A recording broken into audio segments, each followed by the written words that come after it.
We'll call the meeting to order. Before we start anything, because we had some difficulties in the audio broadcasting at the last couple of meetings, there were a couple of reasons for that. I thought I would mention that right off the bat so that people, number one, understood what was happening and that half of the problem was up here at the dais because, we have to remember we have 60% new city council here. And some people weren't quite familiar with the system.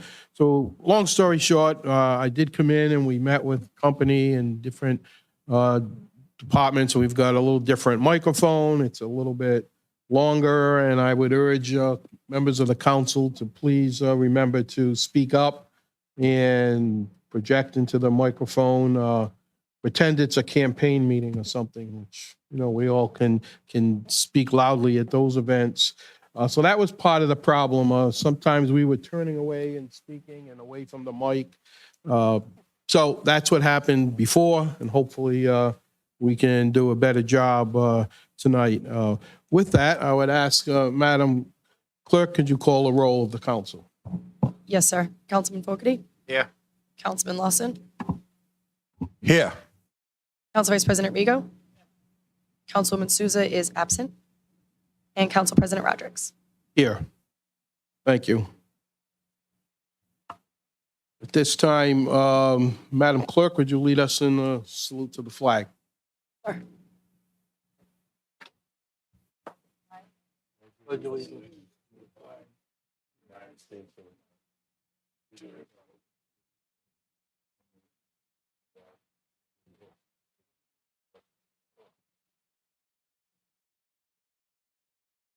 Thank you.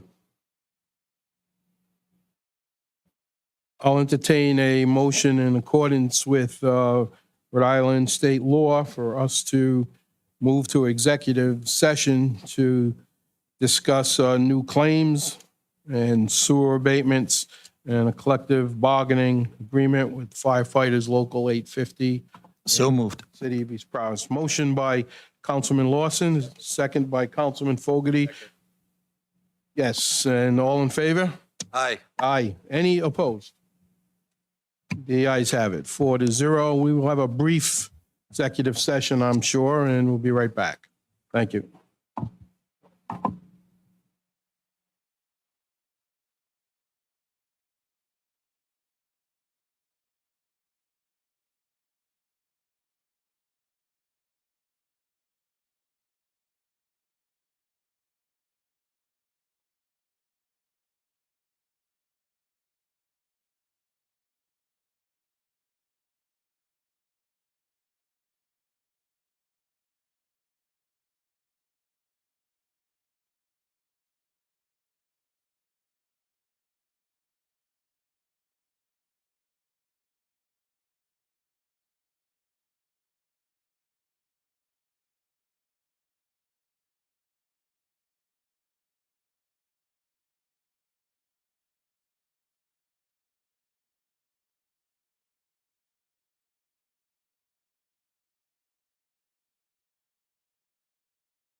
Council will reconvene in public session.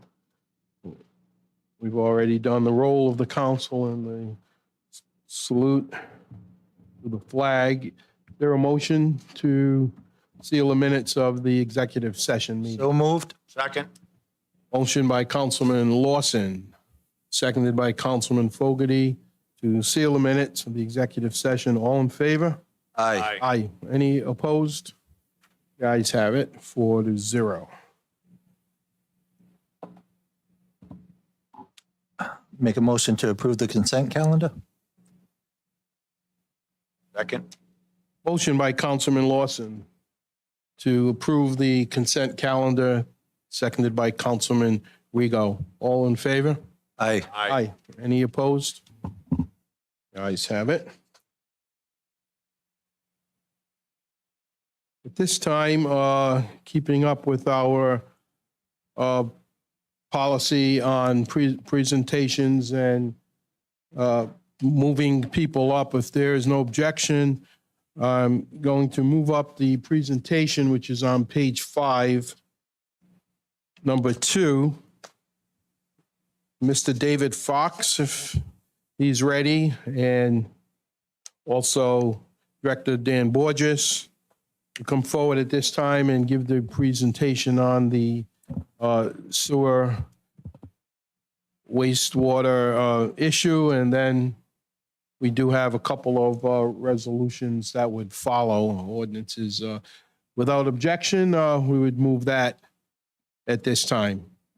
Thank you. Director Borges?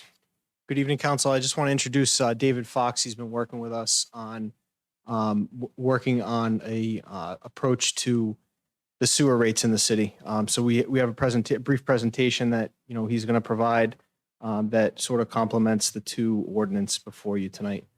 So I'll leave it to Dave. He can introduce himself and give you a little background on the project. Thanks, Dan. Good evening, everyone. My name is Dave Fox. I am a vice president with Raftellus. Met with some of you previously, but for those that don't know my firm, we're the largest firm in the country, predominantly focused on water and sewer financial planning and rate-related issues. We've been working with the city now for about 7 or 8 years. We have talked about sewer rates at length in the past with prior city councils and hoping that we can come to some sort of resolution here pretty soon to rectify the financial situation of the sewer fund. But I will go through this presentation as quickly as I possibly can. I know you have a long evening this evening. So can we go to the next slide, please? So a bit of some background. The sewer fund has not had a rate increase, a volumetric rate increase. And let me take a step back. The sewer fund generates revenue predominantly from two components, a fixed charge and a volumetric charge. The fixed charge is not contingent upon customers' water usage, which is the proxy for assessing sewer-based fees. The volumetric fees are completely contingent upon how much water a customer uses. The wastewater fund has not had a sewer volumetric rate increase since fiscal year 2015. So about 8 years ago. To put that into context for you, sewer rates have been increasing every single year across the country by about 6% every single year. And we have not seen a volumetric increase since 2015. The fixed charge, and I'll talk about that in a little bit later, has not increased in over a decade. So that has stayed flat for over a decade now.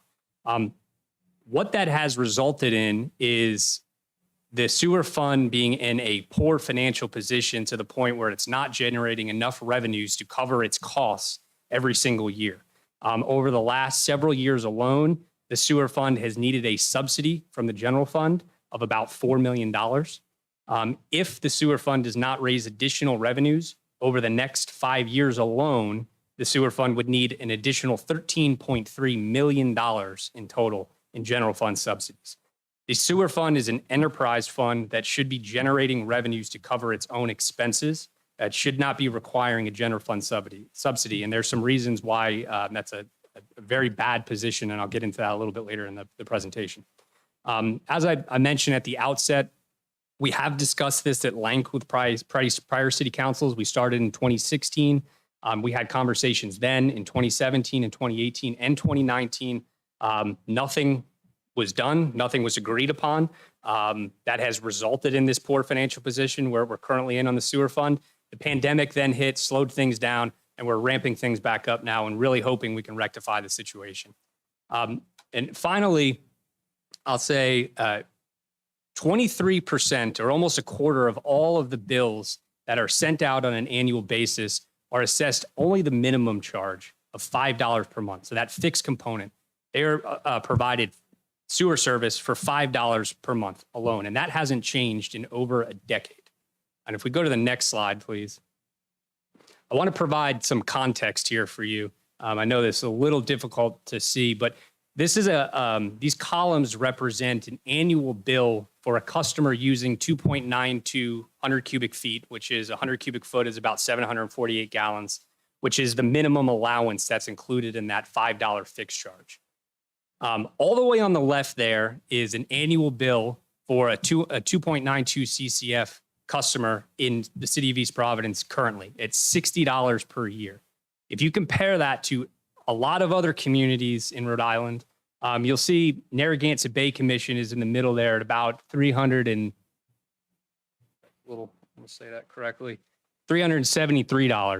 Narragansett Bay Commission provides service to communities like Providence and Pawtucket and others, so that's why you're not seeing them called out separately here.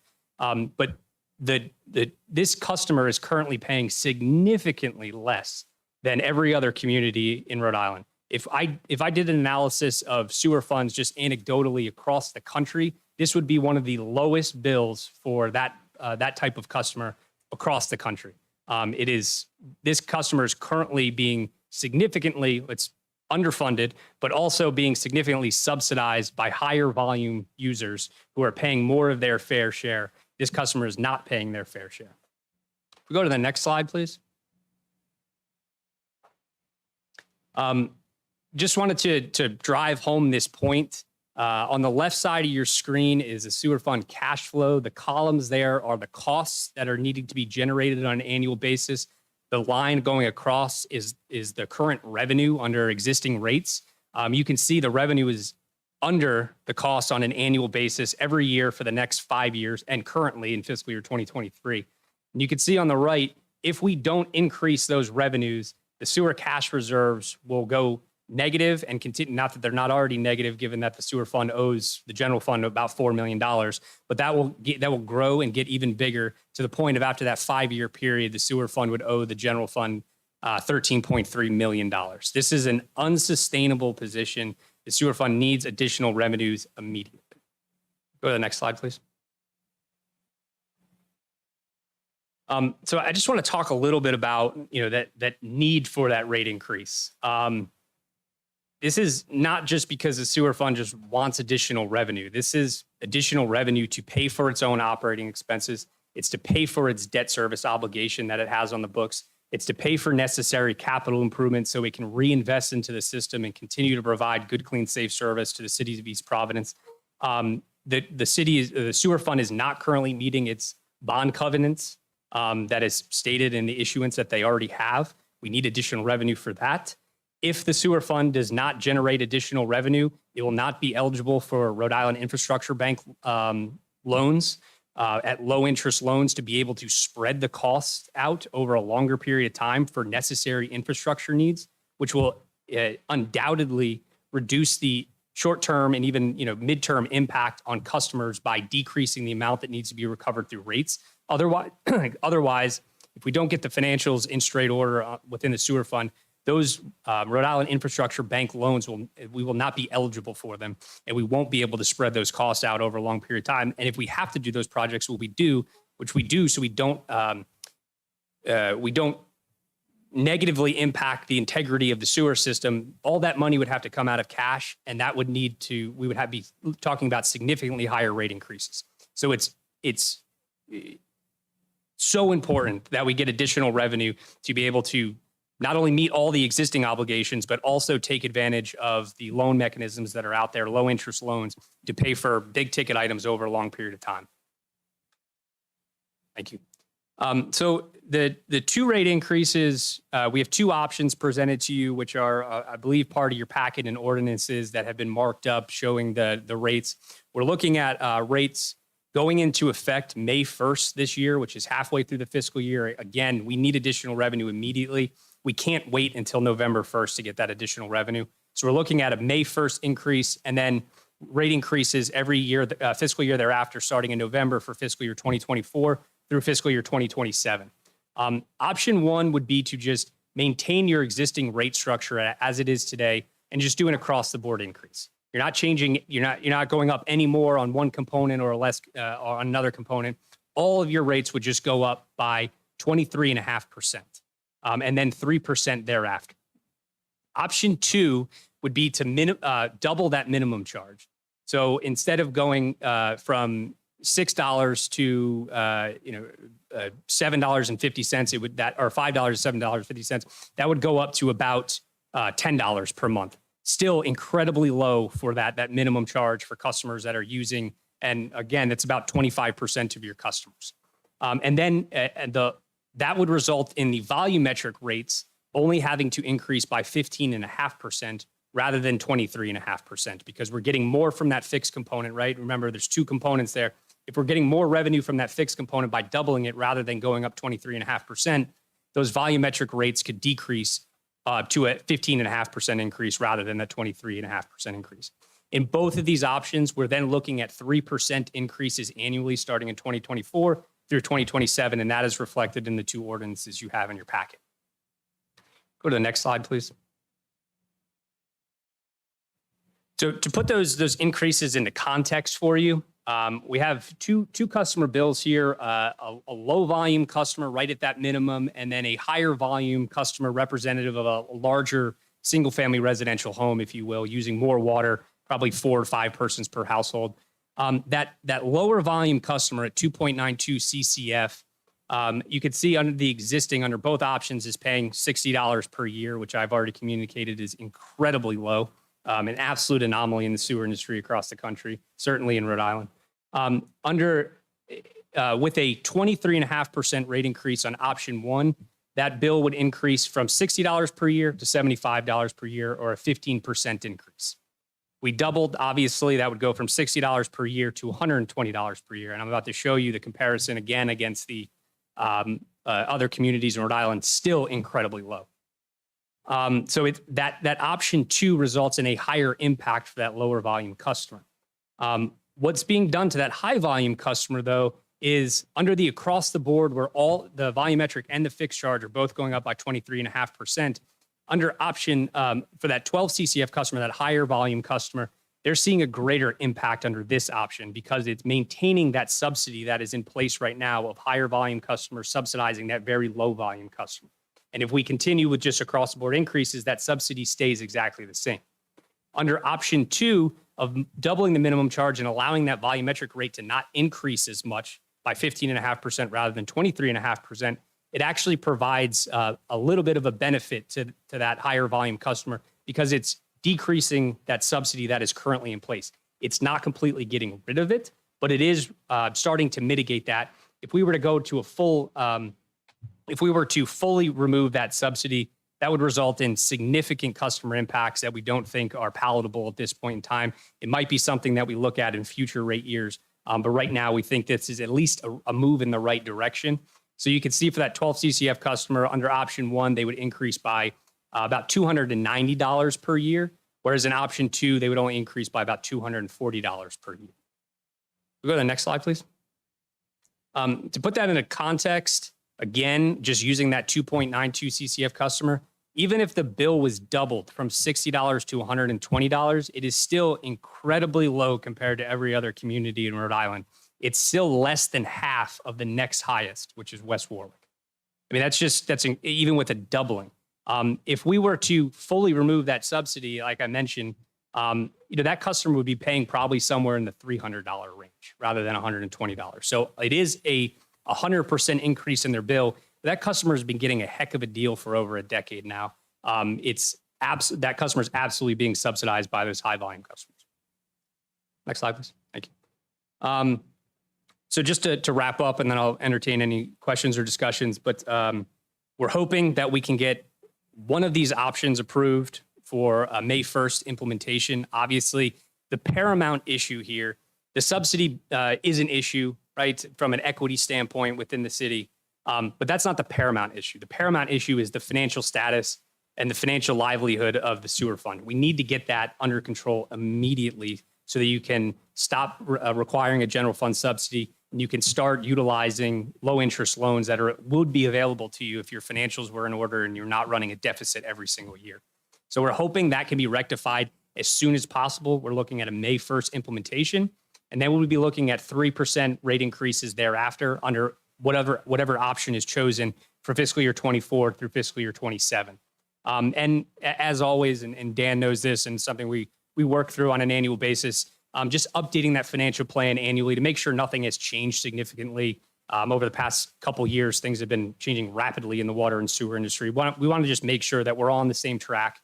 Nothing has changed significantly, but hopefully this plan will, again, rectify the financial situation in the sewer fund and get it back to operating in the black, and getting back to be able to be self-sufficient and taking advantage, again, of those low interest loans, which I think are so critical to actually mitigating increases on customers. So thank you for your time. I appreciate it. Mr. Fox, thank you. I would offer to you that you've given us two options, and isn't there really a third option?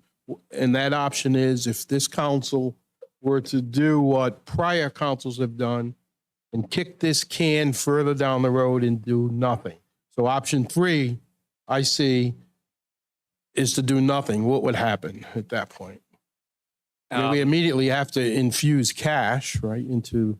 If you do nothing, it would require about $2.5 million a year in a general fund subsidy.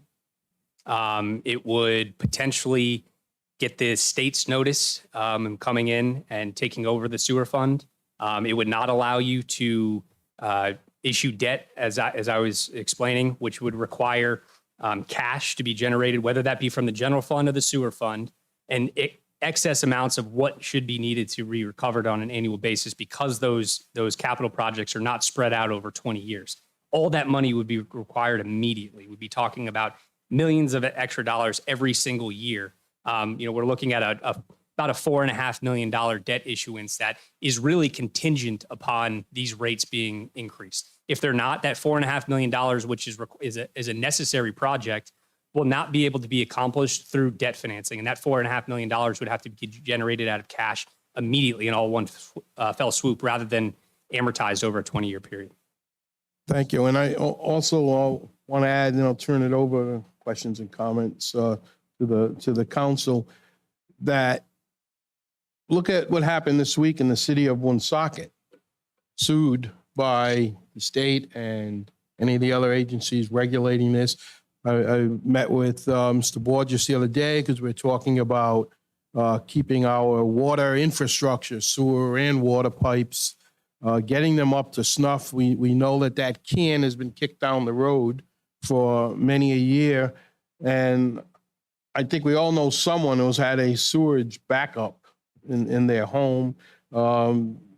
Things can happen with old antiquated systems. And these two options, it's up for discussion. I kind of am leaning towards option 2, but I think it's a very palatable fix and might be one of the top 2 or 3 reasons that I even ever decided to get involved in government is to keep our infrastructure, not only keep it going, but first of all, to repair it. And this is a big step. And I know that you've been presenting since 2016 and soon earlier. Yeah. So with that, I'll open it up, council discussion. Councilman Rigo? Yes, thank you, Councilman Rodrick. Let's go over a couple things here. In 2011, the Budget Commission set the new sewer rate.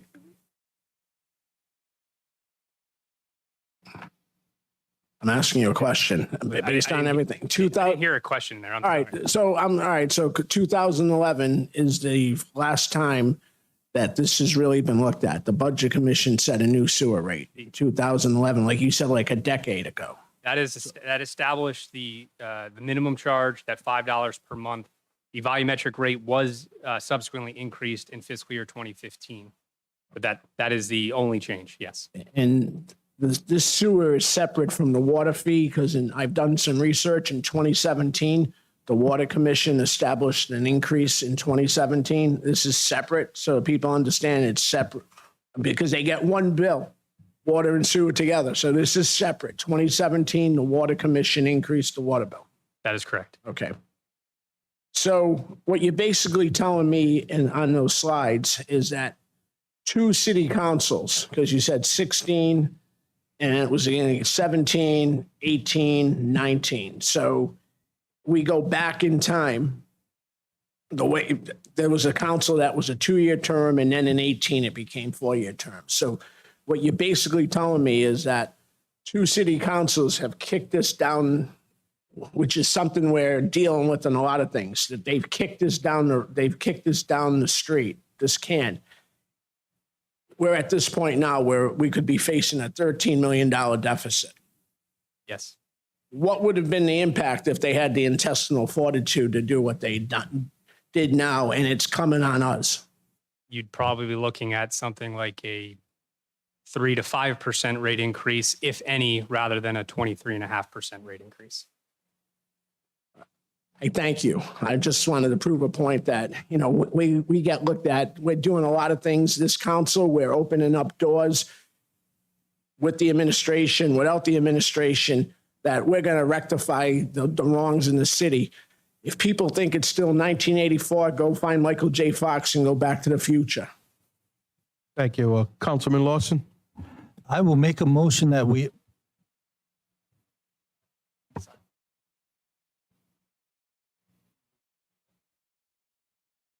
check.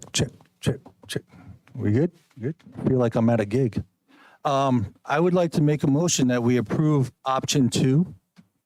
Dale and Leah, is there a specific way I gotta say that so we ensure that you guys got the right ordinance? There's a couple things. Okay. Chairman to bring that to order.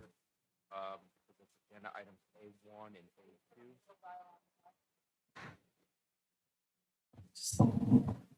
Thank you. Set up beforehand. So the first thing we need to do is for the council president to move agenda items A1 and A2 up for consideration.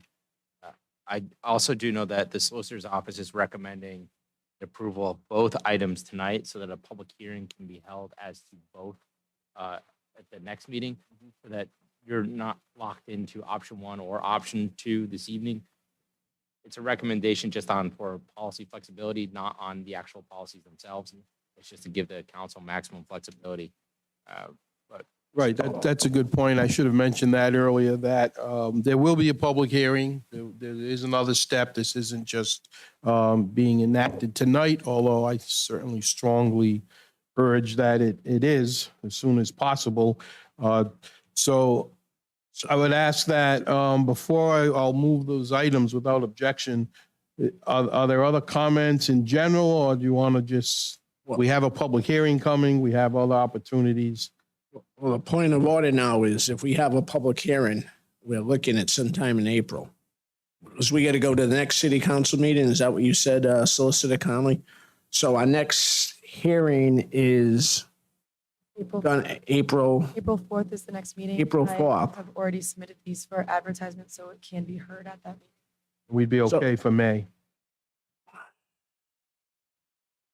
Okay. Well, is that going to give them enough to, is that going to give the finance department enough time to adjust everything? Because it's a public hearing. Are we going to do everything that night? We'll pass it, and then, they'll have, That will be the final passage, correct? that'll be the final, All right. yes. I'm just, Yeah, but it has to start tonight, we've got. oh, I understand that, but I'm just saying it might be, to give people time and, Yep. it might not be if you start talking about when the bills are being calculated, you get that April bill, you get it for May. you're paying in you're going to get it. So it's really, in theory, going to be So you're suggesting to hold off? no, I'm not holding off. I'm just saying, if you look at where we're going with this, right? You pay your bill in May. You get your Yep. May bill. That's based on April's consumption. You got to pay that at the end of May. So we just got to be we got to be totally straight with people. If you're saying it's going to be the May bill, it's really the It April. goes into effect May 1st. Yeah, but That doesn't mean necessarily the May bill, because that will be So it's what, gonna- April. Yeah. So what they're paying at the end of June is May. That's when it's going to kick in. Yeah, it may take a transitional period. That is correct. Yeah, The so it takes. new rates would take effect May 1st, So but they would not, customers would not see an increased bill until June. all right, that's why I wanted to be when you start throwing out April, May, different things. We're throwing a lot of people just got their bills in the mail yesterday, and not your problem, but it's our problem. They just got their reevaluations. People are wondering what's going on here. We got we see what the economic climate of this country is right now. I just want to make sure people are prepared to know this is happening. And I also, before we pass this and we do it there, what you put on that screen needs to go out to the people. I just don't want something black and white saying, Bill, we're doing the increase. We got to show what the value is of being in East Providence. The more we explain to people, the more transparency there is, showing here's where we are, here's the reasons why.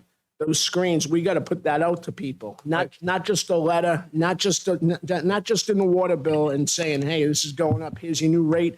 We need to have an explanation as to why. And it's been 11 years of neglect by city councils.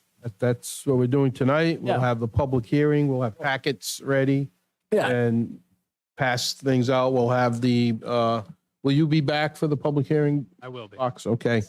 So if there's no further objection, I will move from page 8, the two ordinances in question. The recommendation is that I would entertain a motion one at a time. But ask the deputy clerk to, if you could just read the heading on, let's take the first one, option 1. And if you could read that heading and then entertain a motion to approve or not, and then we'll move on to option 2. Yes, sir. So this is option 1. An ordinance in amendment of Chapter 17 of the revised ordinances of the City of East Providence, Rhode Island, 1998, as amended, entitled Utilities. The summary is Section 17-183 Sewer Rates, Option 1. The sponsor is Council President Rodrick. Make a motion to approve. Motion by Councilman Lawson. Second. To approve. Seconded by Councilman Fogarty. In this instance, Madam Clerk, would you please read the roll? Yes, sir. Councilman Fogarty? We're reading the roll instead of just doing all in favor, so it's to you. Are you in favor or not? Aye. Councilman Lawson? Aye. Council Vice President Rego? aye. Council President Rodrick. Aye. Motion option 1 passes 4-0. If the clerk could please read the heading for option 2. Yes, sir. An ordinance in amendment of Chapter 17 of the revised ordinances of the City of East Providence, Rhode Island, 1998, as amended, entitled Utilities. Summary is Section 17-183 Sewer Rates, Option 2. Sponsor is Council President Rodrick. Make a motion to approve. Motion by Councilman Lawson to Second. approve. Second by Councilman Fogarty. Could you please read the roll? Yes, sir. Councilman Fogarty? Aye. Councilman Lawson? Aye. Council Vice President Rego? Aye. Council President Rodrick. Aye. That passes 4-0. So thank you. We will have the 2 options available to us on the table for the next meeting. It'll be a public hearing. And I would ask the administration if you could provide some packets, some information similar to, a summation, if nothing else, that we could have at that public hearing to hand out, as well as we'll have this same overhead, I assume. I don't think there'll be anything different, anything to add. Correct. We can put something together for handouts. Okay. With that, thank you all. Thank you, Councilman Rego, for clarifying the process, the steps That's important. And Madam Clerk, thank you, Mr. Fox, and My pleasure. See you in April. see you then. We right. return back to the agenda.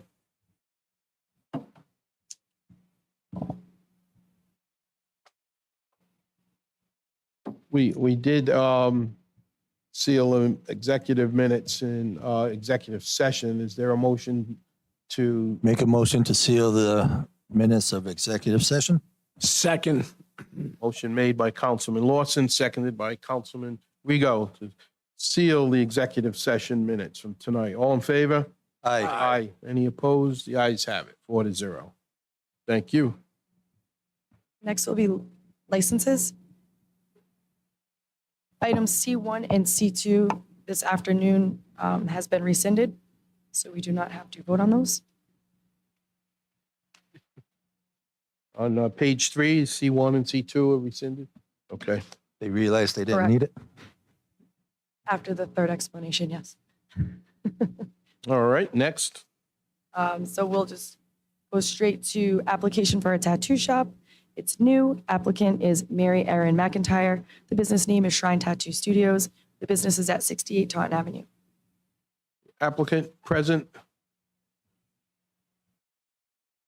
So these are non-hearing, correct? Yeah, I just had Can we bundled. bundle? I did rest? C1 to We C5. we can bundle, but I would ask the clerk to read them Oh. so that anyone watching the meeting knows which licenses we're approving. But if you would read them quickly, and then we course. can entertain a motion to bundle. Well, my other bundle doesn't really count. Okay, fine. The other one will be an application for a license to solicit. It is new. The applicant is Joshua Richards. The business name is Trashmo LLC. The business address is 166 Valley Street, Building 6M, Suite 103 in Providence, Rhode Island. The next will be a block party. The applicant is Brianna Bonagro. The applicant location is 31 Argyle Avenue. The date and time of the function is July 1st of 2023, 12 p.m. to 11 p.m. And the streets to be closed are Argyle Avenue and Daisy Drive to President Avenue and Daisy Drive. Any questions? I will say the block party is a yearly thing they do. The request for solicit, what is that?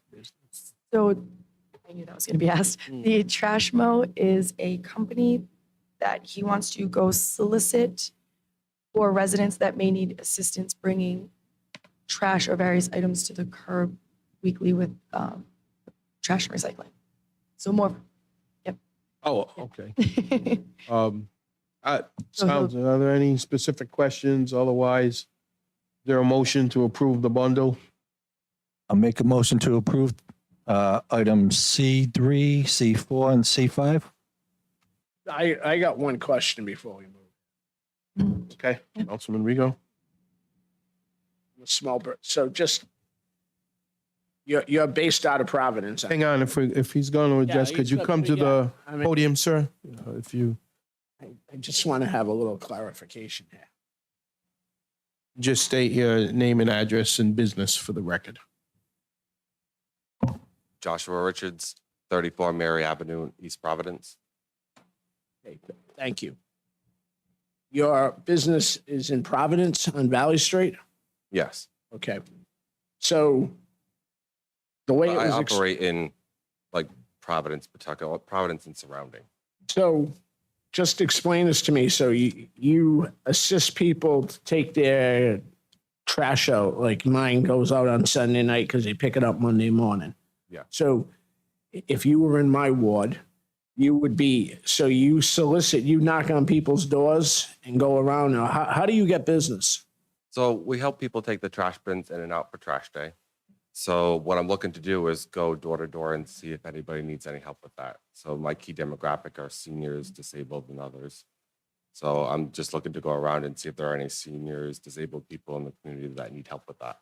So that's the solicitation license that you need. Yeah. Like that be, again, and you have information because up in my ward, you know, again, we have people going around selling solar, everything else. And so you're going to have the proper city identification and everything like that. Yes, the lady at the booth up front at the clerk's office said she's going to give me a badge for it. we supply them with, they supply us with a picture ID and we make a little license out of it. Yeah. and they carry it with them. They have to have it on their person when they go to the You know, door. because obviously that helps our police chiefs here tonight because they'll get the phone calls and you're going to be listed and everything, and we know that.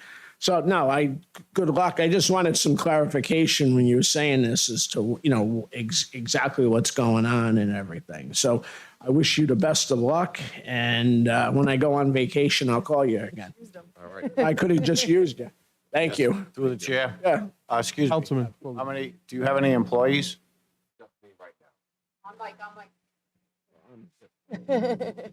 Just you? Right now, it's just me. Okay. So I'm still small and growing. Good luck. Okay, thank you. Thank you. Good luck. Any other questions or comments on any of the bundles? So there was a motion by Councilman Lawson. Is there a second? I'll second the motion. Second by Councilman Rego. All in favor, say aye. Aye. Aye. Any opposed? The ayes have it, 4-0. We have to approve. Thank you. Madam Clerk, next. So we just did the motion to bundle. Now we'll do the motion to approve.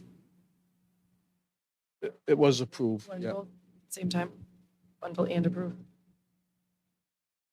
So for those following along, that we're pretty much we went out of order on the bottom of page 4. With no public hearings. So we want to continue. Madam Clerk, the top of page 5. We already had that presentation. It's really loud. Yep. Sorry. So it looks like Roman numeral 9 is next on top of page 5.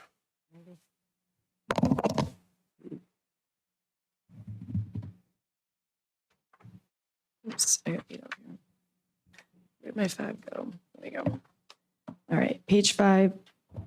Under communications, we have Keep Metacomet Green request for a fiscal analysis to purchase Metacomet Candy Seal.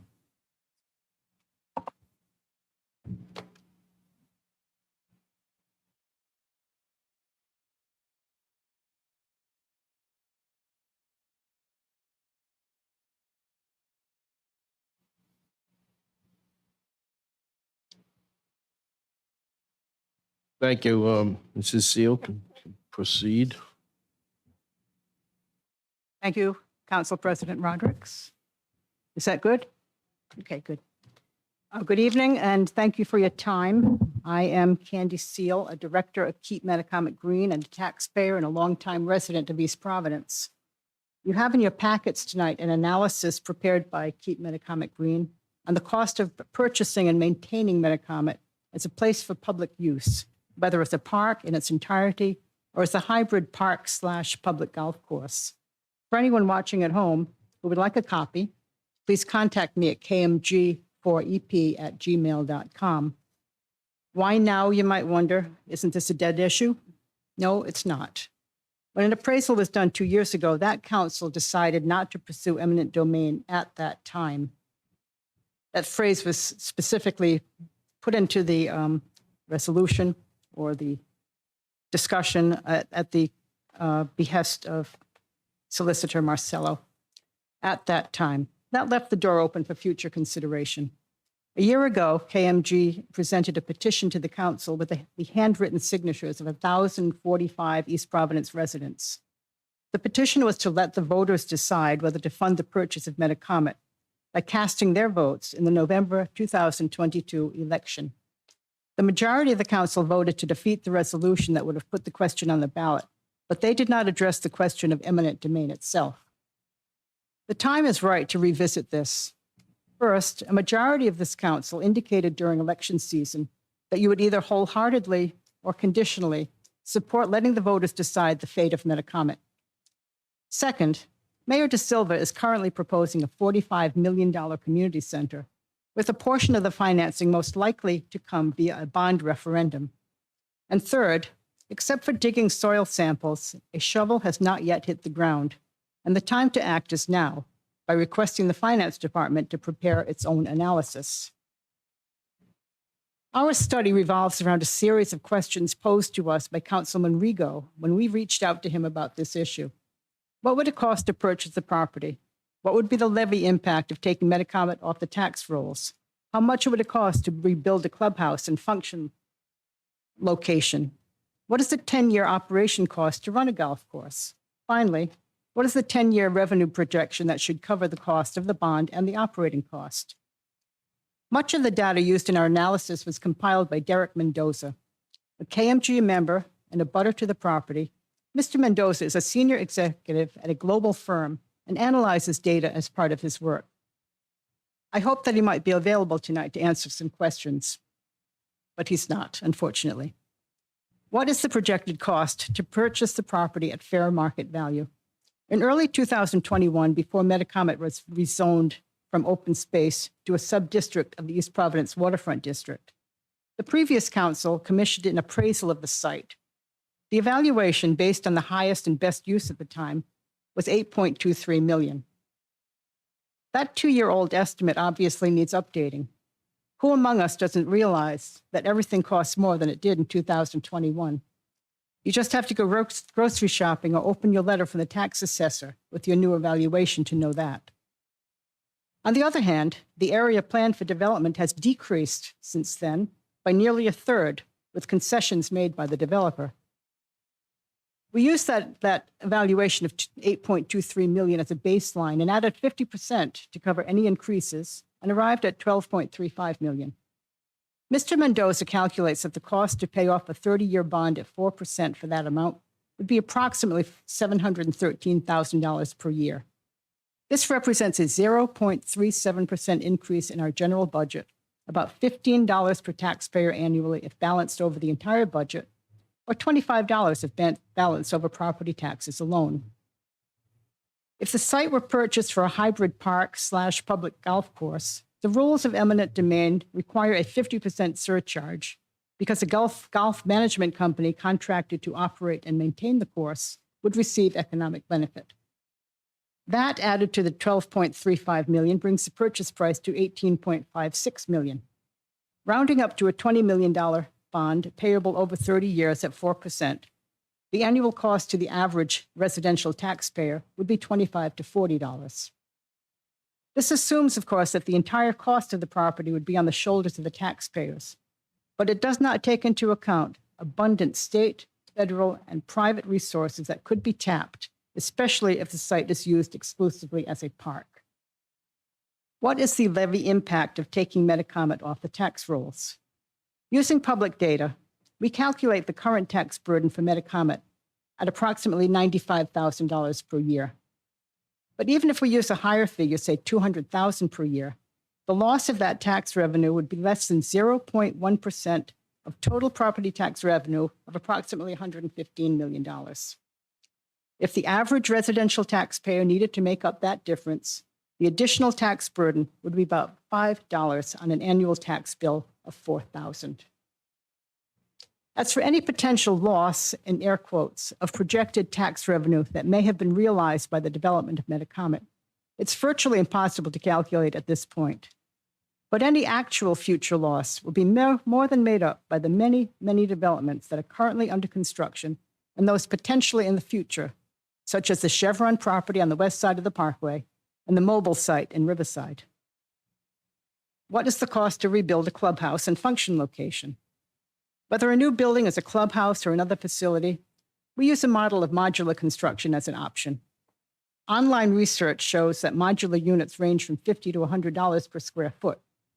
At the higher $100 figure, a 30,000 square foot construction would cost $3 million.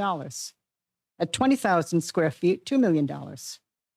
We know that Mayor De Silva has a $3 million federal commitment to put toward a community center.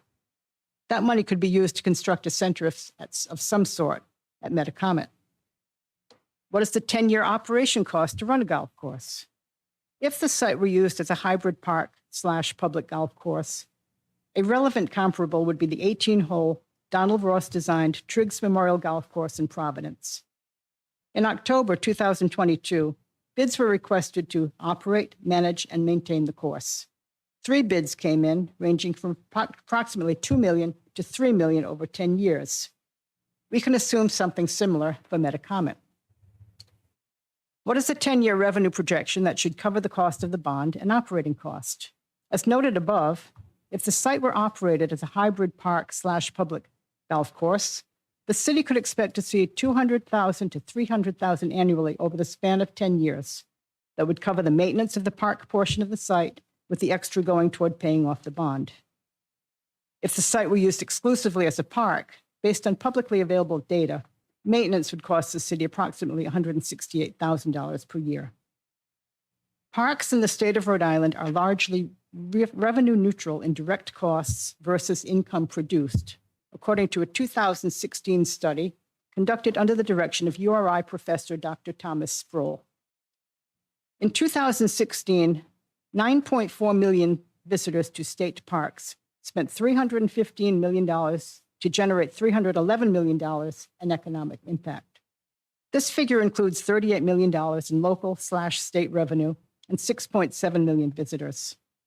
Colt State Park alone generated $31 million. The study also found that bikeways, such as the East Bay Bike Path, contributed nearly $20 million in spending, which is of particular relevance to East Providence. A Metacomet Park could be revenue neutral and might indirectly pay for itself over the life of the bond. Based on the revenue generated by Colt State Park, Metacomet Park, a third of its size, could generate several million dollars annually. A Metacomet Park and municipal golf course could produce similar returns. A 2018 study reported by Angelo Economics found that the economic impact of the American golfing industry that year totaled nearly $200 billion, with over $25 billion coming from golf tourism spending. Finance Director Malcolm Moore will no doubt be tasked with conducting a fiscal analysis of the cost to build and finance the mayor's $45 million community center. KMG calls upon the City Council, in conjunction with City Administration, to have Mr. Moore also conduct a fair analysis of costs to purchase Metacomet and to construct an appropriate and modest center there. Anything less than that would be a slap in the faces of those 1,045 residents who signed our petition last year. We ask that discussion of this matter be placed on the Council's April 4th docket, with the fiscal analysis by the Finance Department presented at that time if feasible, but no later than the Council meeting of April 18. It was argued a year ago that the city could not possibly afford to purchase Metacomet and that it might jeopardize our credit rating to do so. KMG contends that if a bond to purchase Metacomet last year was impossible, then a bond this year to construct a community center is equally out of the question. But if the community center is affordable, then Metacomet is as well. Let the voters decide. Thank you. Thank you, Ms. Seal. Thank you, Council President. Thank you for your comprehensive thoughts. Is there anyone else? No, I was just saying thank you for your comprehensive thoughts and planning. Sure. Are there other requests? Nope, that is the only communication. The next would be public comment. We have Dane Ardenti, the attorney for Marshall Property.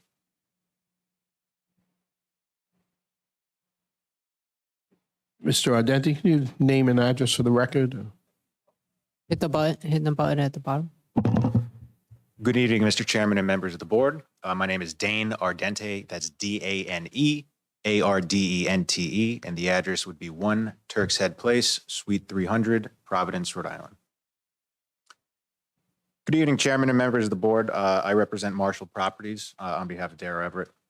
Just a brief history, as Keep Metacomet Green already elaborated. The last time we were here dabbling in this issue, the property was zoned as open space, which was then rezoned to be a sub-district within the Waterfront Development District. Now, it's important to note that because since then, not only has the zoning changed, but the fair market value has substantially increased due to the change, because now this must be evaluated as developable land and not open space. It's hard to say exactly how much the value would increase, but on projects I've done where a parcel of land goes from open space conservation to developable land, the general rule is that it's about a 90% increase in value. Keep in mind that the goal of this council should be to generate money for the city and not spend it. Regarding this development, if you remember, The jobs created initially would have been 965 permanent retail jobs, 856 office jobs, and 306 in community care. Temporary construction jobs would have been roughly around 1,422. Roughly an entire investment in infrastructure and development of $400 million. The developer heard the pleas of KMG and scaled down the development by roughly 40% and provided several portions of open space within the development itself to compensate for the development. The city is now looking at the cost of a now developable parcel of land and not an open space parcel of land. Any eminent domain action would be subject to the fair market value of the use in its current state as developable property. City Council already engaged outside counsel as well as outside real estate appraisal services to see if it's a smart plan prior to its rezoning. There's absolutely no question since then. The value has gone up substantially since the last time of this evaluation. And if it was infeasible then the level of infeasibility has only grown. The project is going to create several substantial opportunities for guaranteed economic growth within not only the city, but the residents of the city, surrounding cities and towns, and the state as a whole. Other than the obvious benefit which open space undoubtedly provides to a community, Council must consider and weigh what the cost will be to other aspects of municipal interest, where those other interests will be undoubtedly suffer from a measure of allocation of the funds directed to the purchase of the property. What will the effect be on the funding for fire and emergency services? How about public schools, already existing open space properties, and other exceedingly important and vital municipal resources? These are considerations that have to be made when discussing a potential buyout through eminent domain. The council doesn't require another fiscal analysis to understand the obtainment of the property by eminent domain is not feasible considering the increased value since the zone change. We ask that the request for the fiscal analysis be denied for these reasons, and I thank the council for their time. Thank you, sir. Madam Clerk, is there anyone else? Nope, that was the only public comment, sir. Thank you. We move on to Roman numeral 11 on page 5. There are appointments. There are none. The next item would be council members. First, we kind of already discussed.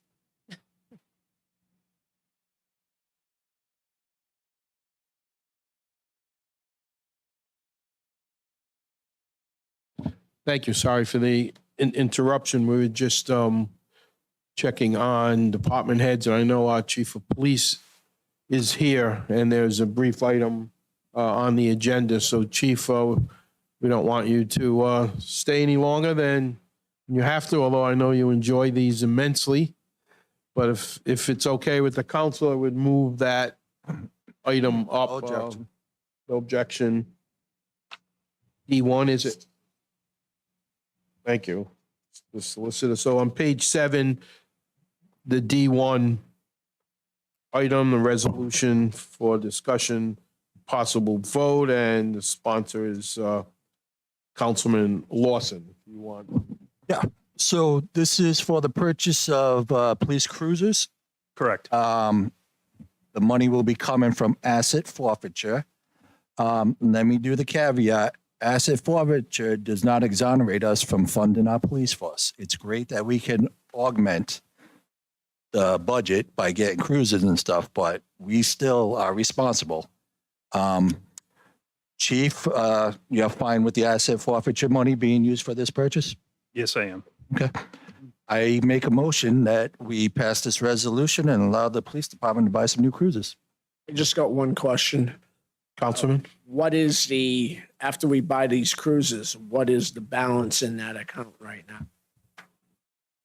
The balance right now is roughly just under $6 million.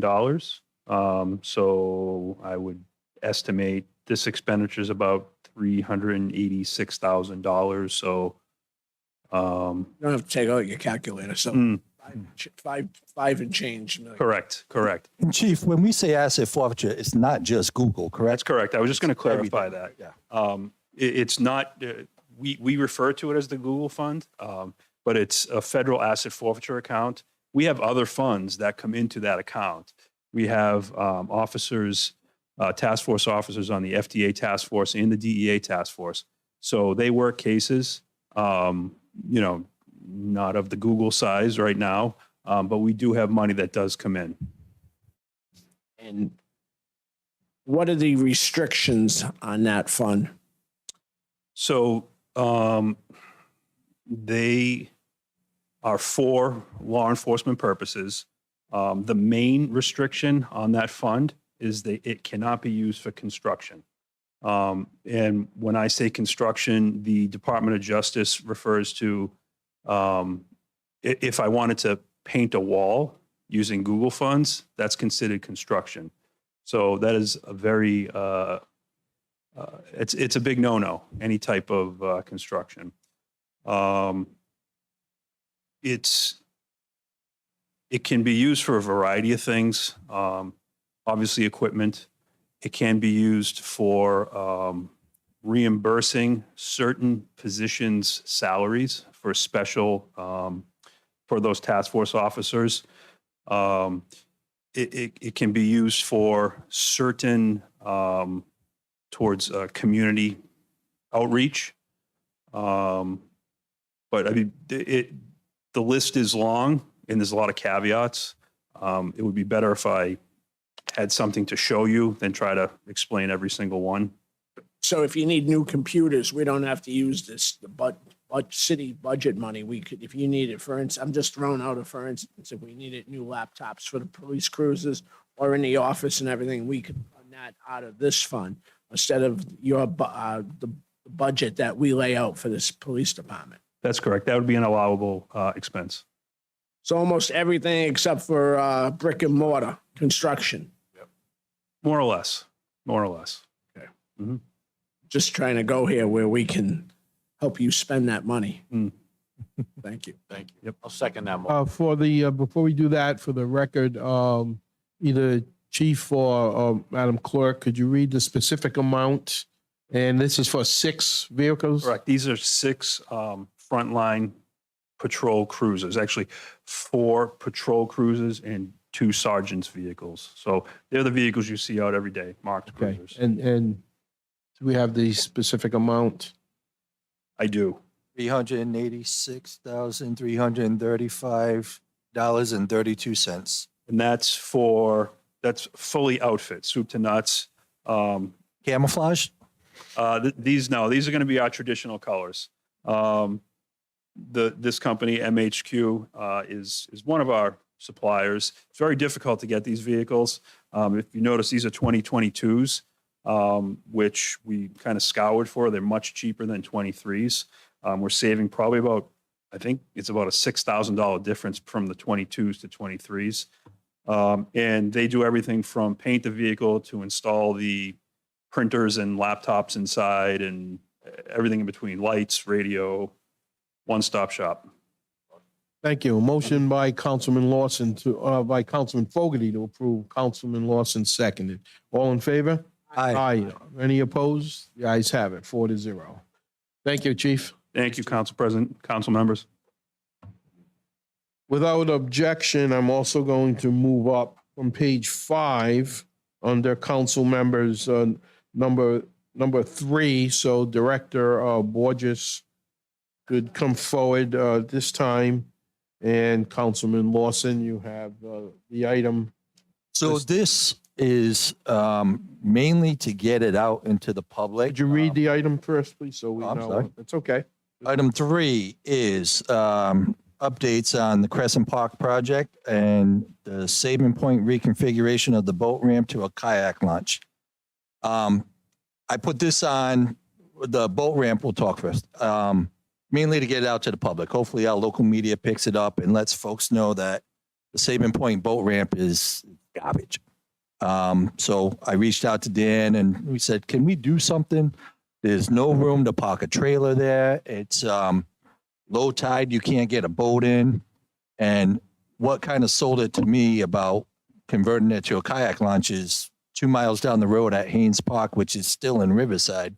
is a beautifully maintained DEM boat ramp with plenty of parking for trailer. Bold Point Park is also a boat launch, and we're going to be giving that some attention soon. So taking away the Sabin Point and boat ramp, I don't think is going to diminish boaters' enjoyment of the waters off of East Providence. So reach out to Dan. We walked the area, and it makes sense. People I've been talking to down in Riverside, they all agree a kayak launch would be a better use of that space than the boat ramp. And we've also had issues with people doing pop-up rentals of jet skis and stuff. They'll go online and they'll tell people, meet us at Sabin Point. Well, there's all kinds of problems with that. They're operating a business on city land. There's no licensing. And so getting rid of it, putting in the kayak launch with a reconfiguration, clean up the parking lot, maybe paint some lines, was the discussion. So the only reason I put it on tonight was to get it out in the public, get people talking, and feedback I've been getting so far is people actually like the idea of a kayak launch as opposed. So. And I accompanied you in viewing that area. I think it's a great idea. Thank you for bringing it up. Director, do you see any problems with this? We're not asking that this be done overnight. We've got enough going on, but is that something that you can agree with and help with? Yeah, after our initial site visit, I did direct the engineering firm who's working on helping us redesign that, that area. Originally, it was, to design the boat ramp. But we've directed them to actually, change course a bit and utilize the existing access to the boat ramp, but just convert it, look at options to convert it to a kayak launch. So they're in the process of doing so, and hopefully within the next, month or so, we should have some progress there. Thank you. And also, Councilman, you want to talk about?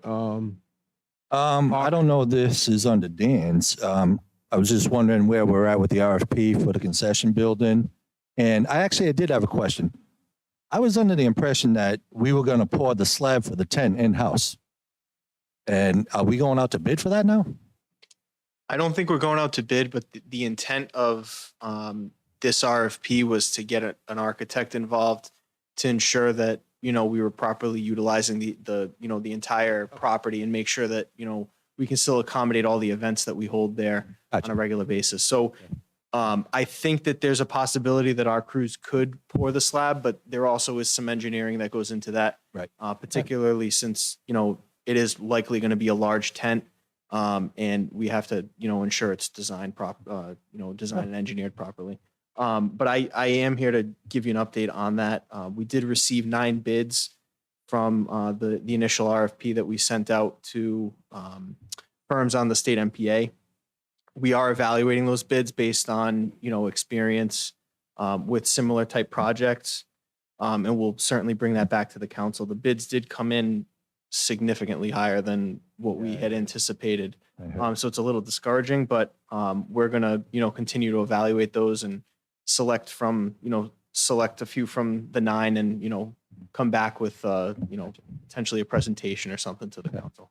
It is, you get what you pay for. And I prefer we do it right. Yeah. I know money scares the hell out of people, but look at what happened to our high school when we were afraid to finance maintenance. We keep kicking the can down the road. So be interested to see how the numbers come in. It's the climate of the market right It now. is. I get that. But it is an added value to get this concession building built. And people love their clam cakes and sunsets. Thank you, Councilman. Thank you. Thank you. Dan, I just want to say thank you very much for all you do. You got Awesome it. job. Thank you. Anytime. Thank you, Councilman. And you may be on leave soon, right? Oh, do we have an Is this addition? last meeting with you? Any day now. I would imagine that I may not be at the next council meeting. There's always maybe Zoom. We're I'll very bring a happy crying for you, newborn buddy. in, and you guys can Well, hold my daughter while. best of luck to the Nice. family. I wasn't going to say nothing about that, but Rick blew. Oh, I'm sorry. I didn't. Yeah, that's all right. Thank you. Hopefully, it wasn't a secret. Thank you. So Madam Clerk, I'm sorry, we've got you hopping around the agenda here. I think we're back No steps in. on track and under council members on page 5, numeral 11. We did number 1 already. We discussed the audio broadcast. Mhm. If you could continue with number 2. Item 2, here he comes.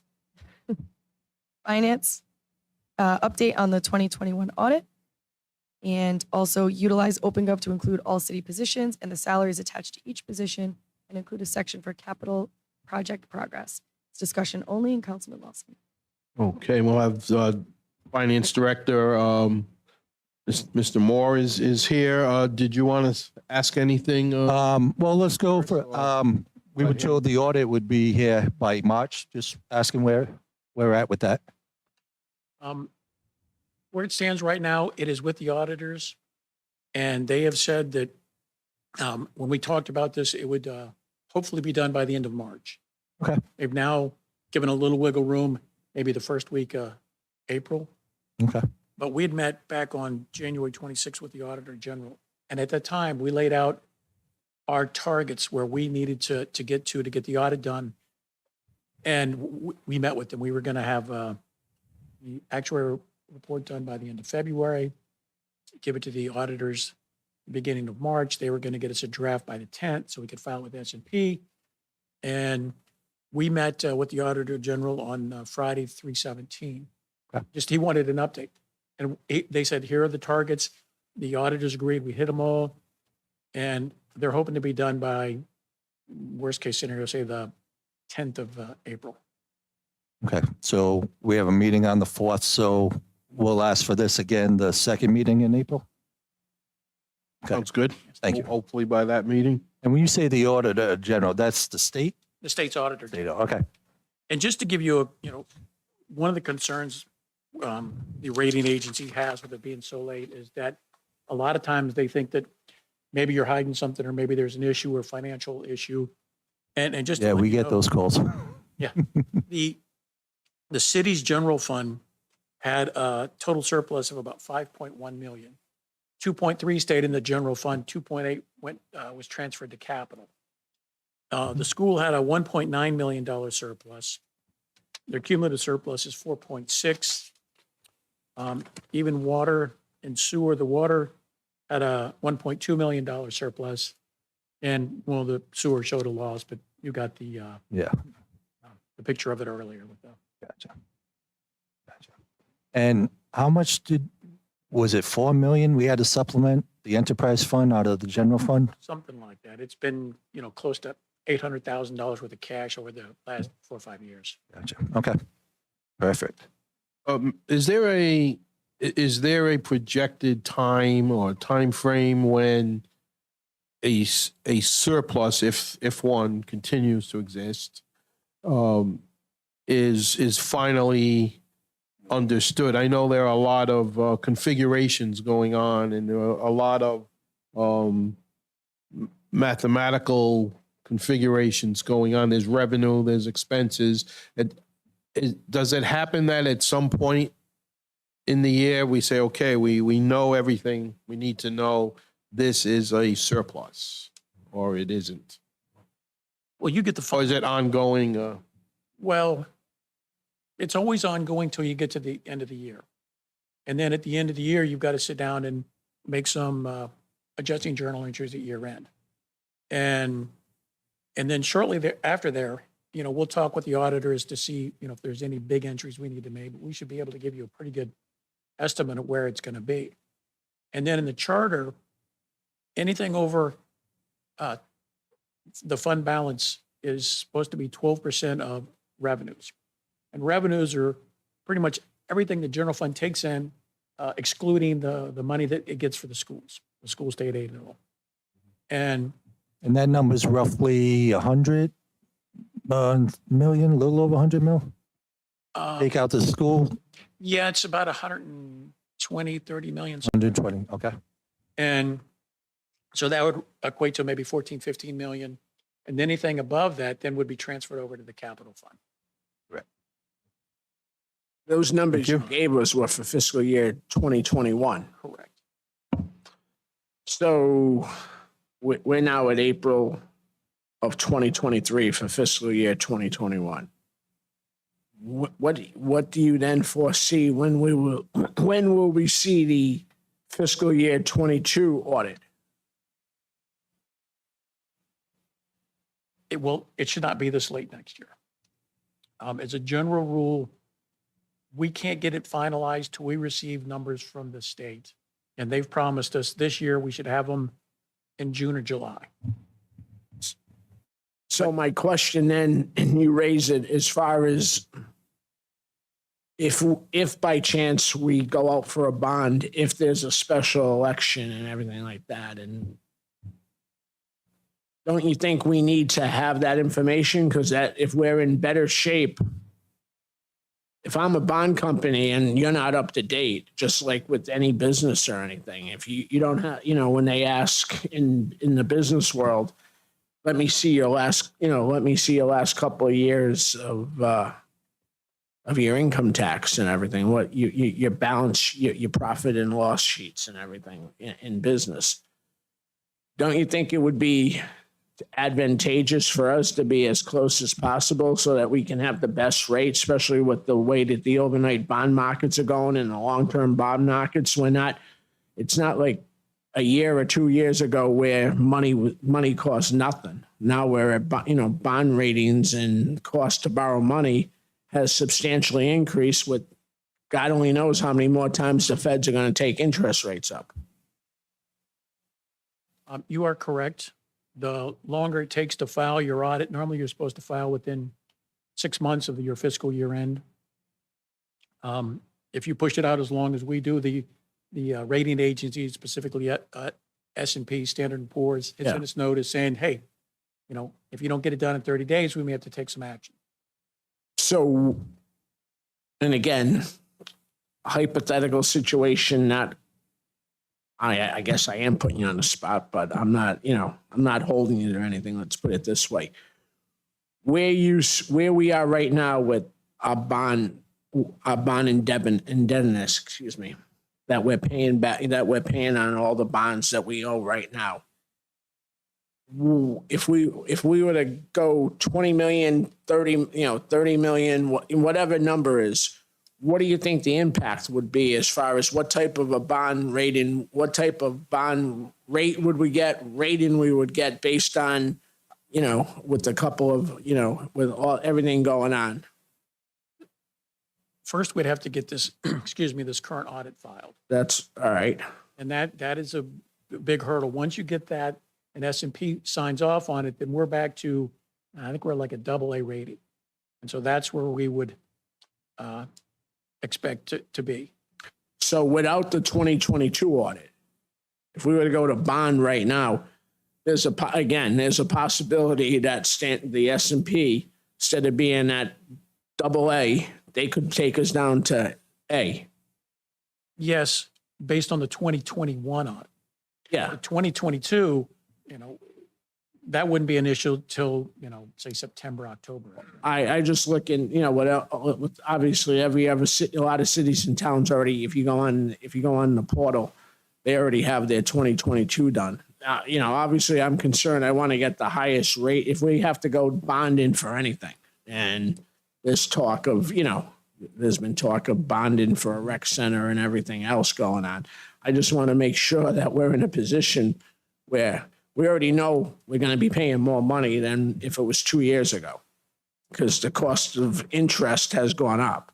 So I just don't want to, I don't want to add anything to it by having a lower bond rating. I agree. And our financial advisors, Hilltop, when we talk about going out to bond, right now they factor in what our current rates are, what they think they'll be, and we'll get a projection from them. And we've been in contact with about the issue with the FY21 audit, and we both feel comfortable as long as we get it filed by, like the 10th of April, we should be fine. And have they told you where we are in ratio to with our, what we have out for bonds right now, where we are and where, because again, bonds are great. They always get approved, but they got to be paid for. We just, last election, the voters, approved the new middle school bond and everything, which it definitely needed. But where are we at? Are we at a tipping point as far as with bonds to, they're saying, whoa, slow it down, cool it off, slow it down. You have too much, we have too much bonded that we got to pay back? Well, as long as you have the revenues to pay for it, they're fine. And normally they look at it as how much debt do you have?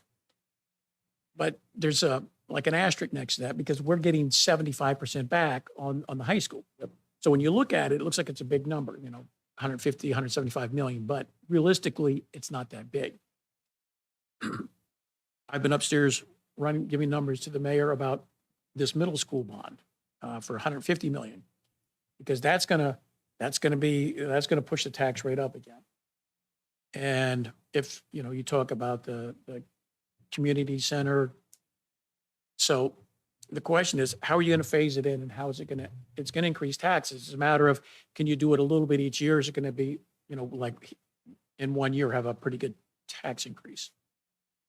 Now, to answer your question, as far as the state's, the Rhode Island general law, it says that we have a debt limit that we can have, which is 3% of our levy.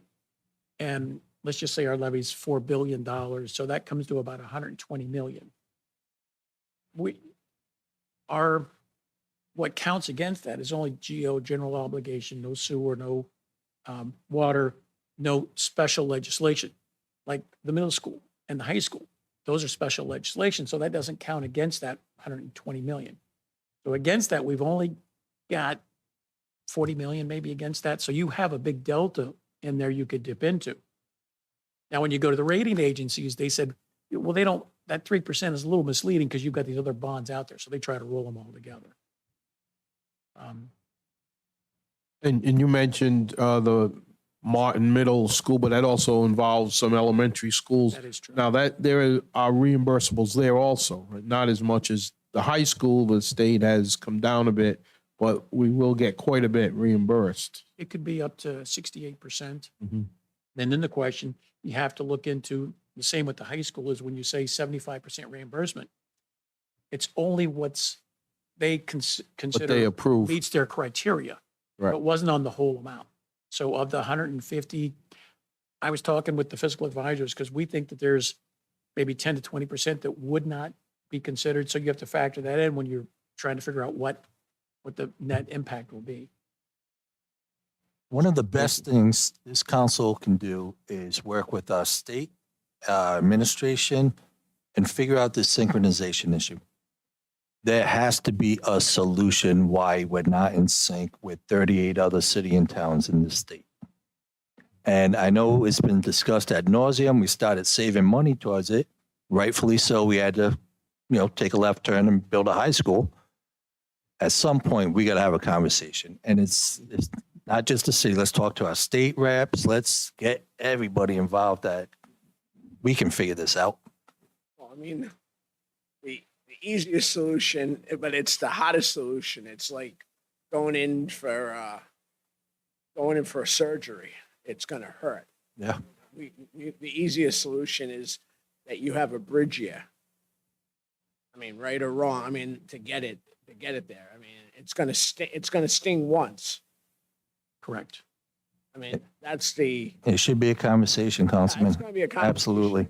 So, I mean, that's what basically has to do because city has to run its business and we just have to adjust it. So and we're paying taxes in arrear. Right now, you pay your property taxes in arrear. What's our TANs? Is it still around 200,000 a year? The interest on that, yeah, but we borrow, like this TANs we just did was 22 million. And included in that is we've had some of the ARPA money, some of the capital money, because that was sitting in the general fund. So once those go away, your TANs are going to be 40 million. Yeah. And that doesn't go away. And you'd almost have to borrow 40, 50 million because we run out every January, February. So you've got to do the cash flow and see how much money you need to go from January, February down to Yep. 30. Okay. You do it in a 10 to get us onto that gap. Could we do it in a 10 where we bridge it, where we borrow the money, but obviously we all as taxpayers have to pay it back. Well, it'd be in a form of a bond, a It would have to be- synchronization bond. So one bond would get, so we would have to go out to the voters if they they want to do it, put it out to a bond. I believe it was approved back in 2011 or 12 when the Budget Commission was here. And we actually had money set aside. We just never, And then That close? it got used for other things. Typical EP. School, It ended up- road improvements, it everything ended like up being, that. you know, we could either synchronize or build a new high school. And so all the money we had set aside for the synchronization really went to the high school. Could you use the opera money for that synchronization? Use some of that monies? I don't know. I'd have to look into that. It would make all lives a lot easier if we were, I think it's, you can. it would, It's worth looking into. it would make the city council, you as the finance director and the administration a lot easier if we were in sync, correct? That is true. And you wouldn't have to go out to TANs every year. So, yeah. It saved the city a couple $100 that way, yeah. So it's like, again, it's one of those scenarios where you're going for surgery, it hurts for a while, and then it gets better. Yes. All right, so why don't we We need to put go with this that. towards a future council meeting as an item where we can have more of a discussion, public can be involved, and it comes down to choices. You know, there was a council that had 10 million ready to go for it, and they made a decision, probably a good one, to fix streets. People were screaming as they are now about Well, fix our streets. And that 10 million sync money, went into that. we stopped it, putting money into it because we were going to have to start paying on the bond for the high school. Well, but before the high school, it was streets. Then it was the high school, right? We had a $10 million. Well, no, the synchronization money, that 10 million came for the road contract from the sync fund when we Right, decided to right. stop syncing. Right, that's what I'm saying. But you also had on here a list of staff and salaries. Did you get? your Yeah, list? so this was just a statement. Right. OpenGov is awesome. I've been playing around with this. I played through the permitting process today, quick and easy. It's a very robust tool, and I think it would help the council if we could add like the salary part to it. So that will help us in the capital projects. So I know the city doesn't have application analyst. Who is the person that is putting the data into OpenGov? I'm assuming that's your department? Yeah, so the data gets entered through some of the functions of finance, but as far as the salaries have been in there in the past. It's just this year, it was an oversight, it wasn't added. But as far as I saw the capital projects progress, that's going to be something that we have to deal with, talk to the company about. Okay. Because it's a little more complicated to add it, to keep it updated. Yep. And obviously it's in there now, there's a storybook section of it. Yep. But it's more for historical more than anything else. Right. But it would save, you guys having to spend a lot of time up here if we could just go, oh, okay, there's the progress. I agree. So that was it. I just wanted to throw it out there that OpenGov is a great tool and let's utilize it as much as possible. Thank you. You also have some questions about remaining opera funds. The opera. So I just wanted to get a feel for, we're talking about a lot of things going on.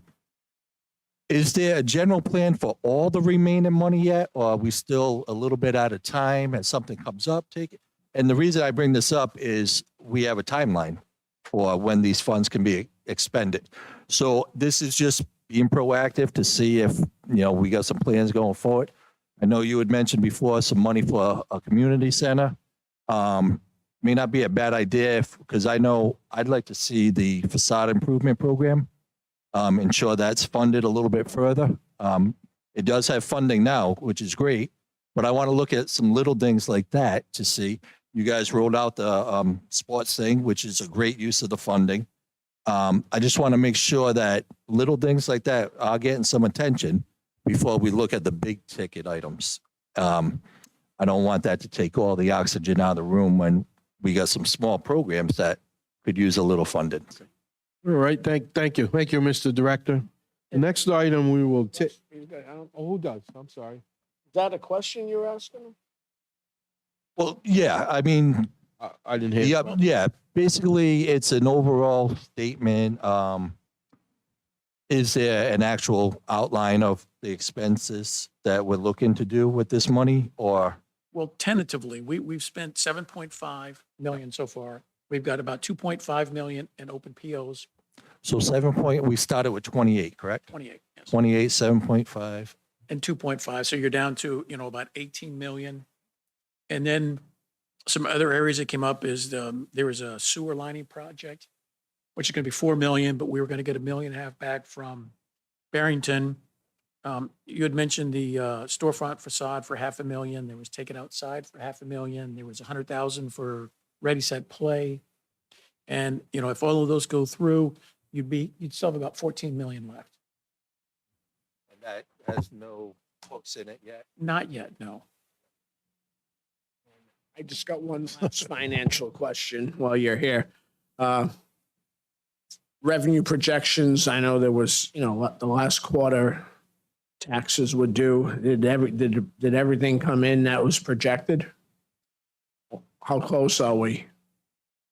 For the first quarter, The quarter that just ended, that had to be, property taxes that were due. yeah, everything seems to be coming in the way it should. That's what I mean. So you were on course where the revenue is coming in, what's projected. Yes. Okay, thank you. And can OpenGov do that too? As revenues are coming in? Maybe they got a module for that.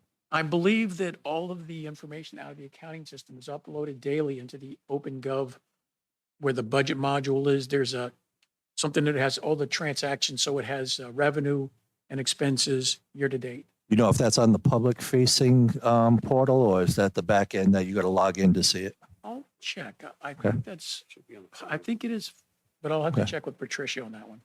Okay. We can let you know. Awesome. Thank you, guys. I just wanted to address one thing. He's talking about the ARPA money and the remaining ARPA money. We do have plans to utilize, and you guys are aware of this, for the community center. So How much? we discussed earlier today, at least 10, right? Okay. 10 plus 3 from Cicilline, that gets us to 13. We're And then exploring the every single state's option. looking, so, good. Thank you. Thank you, Councilman and Councilman Rigo and Fogarty. Good discussions. The next item, I think we're going to hold off. Councilwoman Souza not feeling well, couldn't be here tonight. That is basically a vehicles and traffic stop sign. So we're going to wait, I guess. Yes, She didn't send word to go ahead or anything. She asked that it be heard on April 4th. Okay. Do you mind if we just have a motion to continue it to the date, sir? Yes. Make a motion that we continue it to the April 4th meeting. Second, Motion made by Councilman Lawson, seconded by Councilman Rigo to continue the ordinance, Chapter 18, entitled Vehicles and Traffic, stop sign at Lyon Avenue and Moran Avenue, sponsored by Councilwoman Souza. All in favor? Aye. Aye. Any opposed? The ayes have it, 4-0. Thank you, Mr. Conley. Next item would be new business, mayor communications. First is the appointment or reappointments requiring council confirmation. First is Paul Mora, appointment to the Canvassing Authority. The appointment number 1, the term is March 3rd of 2023 to March 1st of 2029. So Mr. Morrow will replace Peter Barillo, who's not seeking reappointment. Just a brief on Mr. Morrow's history. Former House Deputy Whip, former Senator, Deputy Majority Leader, Rhode Island State Senator from 2006 to 2008, House Representative from 1984 to 2006. He has got a lot of professional experience with labor. He also Coastal Resource Management Council, Aqua Fund Advisory Council, Eastman House, Fox Point Boys and Girls Club alumni, wealth of experience, Board of Directors, Provport. So the term would be from 3/2/23 to 3/1/29. Again, he's replacing Peter Barillo, who's no longer seeking reappointment. Make a motion to approve this appointment. I'll second that motion, and with comment that, first of all, I'd like to thank Mr. Barillo for his efforts on the canvassing board. He's an icon in the city, a great family friend, and I'm happy that you added another family friend to take his place. I really appreciate that, but thank you. Motion is made by Councilman Lawson, seconded by Councilman Rigo to approve the appointment. All in favor? Aye. Aye. Are there any opposed? The ayes have it, 4-0. I want to echo, and that maybe, Madam Clerk, not right away, but when you get a chance, we could send a letter of appreciation to Peter Barilla Senior, who has served, as you mentioned, served the city school department, the city government, and the state of Rhode Island, and answered the call in his retirement to sit on the Board of Canvassers. These are not positions people seek to be on. There were a lot of people asked, I guess, for several of these, and people just don't want to get involved. Canvassing is important. It's a 3-member board. It's bound by political registration, so you have to have 2 from one area, 1 from another. So it's an important thing, and most of our elections have gone on pretty problem-free through the years. So I appreciate what Mr. Barilla has added to that. Next, please. Thank you.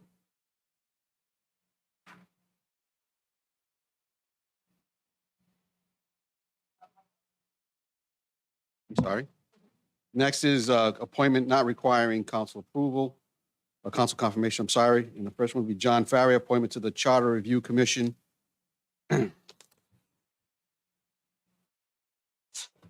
Mr. Farrier is retired from the IBEW, where he served 50 years as a 2nd District International Representative.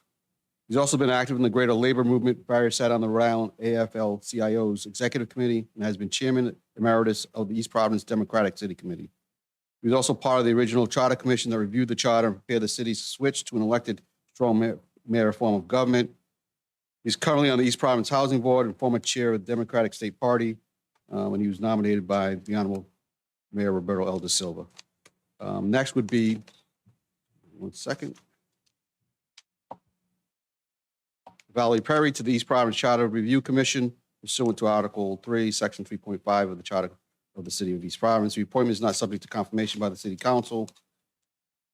Mrs. Perry is current director of the East Providence Seekonk Rotary Club and former district governor of Rotary District 7950, is a 3rd-generation townie who has nothing but love for her city. She exemplifies leadership and dedication through her many roles in the city, helping residents and families.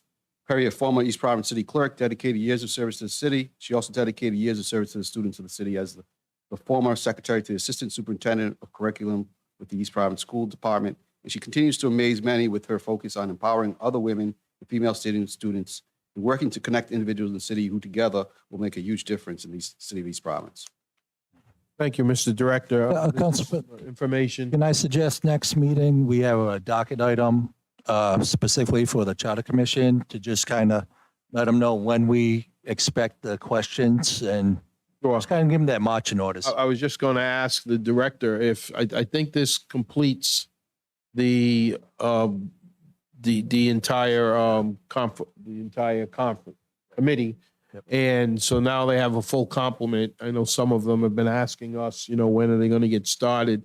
So one of the things I'd like to provide for them, we would like to provide is, could you see, and I don't know who would do it here in the administration, but that we could get printed copies of the current charter and have one copy. I know it's online, but there are 2 or 3 members that are not very fluent with dealing with a document online and making edits and such. So they would like to have a paper copy. I don't think they're too thick. I remember seeing them here. So if we could get 1 copy for each member, and then we could, I don't know that we'd want to invite the entire commission to the next meeting, but maybe. It wouldn't violate OMA because. No, it wouldn't, but it'd be a cumbersome thing. I don't know. We'll just put it on the agenda, and if they want to come, they come. We could put it on the agenda for general discussion. I would hope that they would come. They, since, 5 of them got elected, 2 of them, we appointed 2 of them. Well, there's no action to take. I'm No, just but saying I mean, but, they can come and we'll give them and we just want them to do their work. We don't get involved. Absolutely. Just let them know that, the process, how it goes, a timeline. So that way they don't feel rushed. And because I think next June, we want them to be done by. Sure. So that way we have time as a council to. Who has the full questions. list now? Is it clerk's office or is it the administration? We know there were 5 elected, there were the appointments.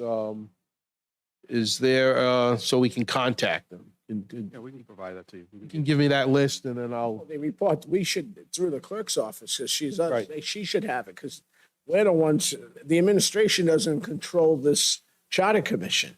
They report to us. right, neither do So- we. No, but they I report. wasn't trying to us. suggest that. I'm just trying to provide the information. Oh, yeah. Yeah, whoever, if it's Madam Clerk or the Director of Administration, if it's HR, whoever, get me a list of all names and addresses. Canvassing would be the best to obtain that list from. since Canvassing, okay, good idea. Or an election, they're the ones who have all the Okay. information on who won. And I'll draft a letter, which I'll send a copy to everybody, and we'll invite them to come to the next meeting. Hopefully by that next meeting, we'll have copies. We could do it all that night. We can Some hand out. members have already approached me and asked for copies. Okay, good, Have been supplied. great. Okay, so will you add an item on the next agenda, a charter commission update? Something to that effect. Does that sound good? Okay. So we tend to sometimes create boards and commissions and then just say, okay, there you go. And we don't give them no follow through, no funding, no direction. So I just want to make sure these I folks. do know that I have sent out, they have received some information. I did send them sort of a timeline. Awesome. I've been in touch Good. with the members, so now we can finalize it. We have a full committee, but you're absolutely right. We want to, they're ready to get going, and We want to do it right. that's a good You're thing. gonna follow all the open meetings laws. Everything will Yes, be you have posted. to advertise and post. Remember, councilors, use the mics. You got to sit up. Thank you, sir. Mr. Director, you have? Yeah, just one more announcement. Yes. A reminder that a ceremony to be held to celebrate our 2023 Remarkable Women will be held on April 4th, 2023, 5:30 PM at City Hall, 145 Taunton Avenue, East Providence. That's it. And I just want to give a shout out to my friend Tracy Capobianco, who was the featured woman today.